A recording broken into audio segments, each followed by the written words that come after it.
Students, आपको current assets दे रखी हैं ₹6 लाख। करंट रेशियो भी आपको दे रखा है 3:1। आपको इन्वेंट्रीज दे रखी हैं ₹2 लाख। आपको निकालना है क्विक रेशियो। अब क्विक रेशियो का फॉर्मूला जो होता है स्टूडेंट्स, वो होता है quick assets divided by current liabilities. अभी तो हमारे पास ना क्विक एसेट है ना ही करंट लायबिलिटीज़ है, तो क्विक एसेट कैसे आएगा वो समझ लीजिए। आपको जो करंट एसेट दे रखा है उसमें से इन्वेंट्री को माइनस कर दीजिएगा। जो करंट एसेट आपको दे रखा है वो है ₹6 लाख। इन्वेंट्री आपको दे रखी है ₹2 लाख।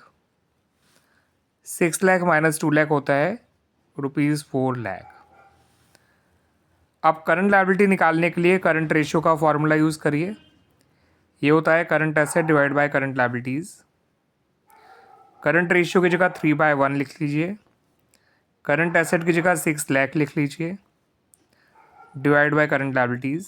करंट लायबिलिटी को यहाँ ले आइए और 6 लाख को डिवाइड कर दीजिए 3 से, तो करंट लायबिलिटी निकल के आ जाएगा ₹2 लाख।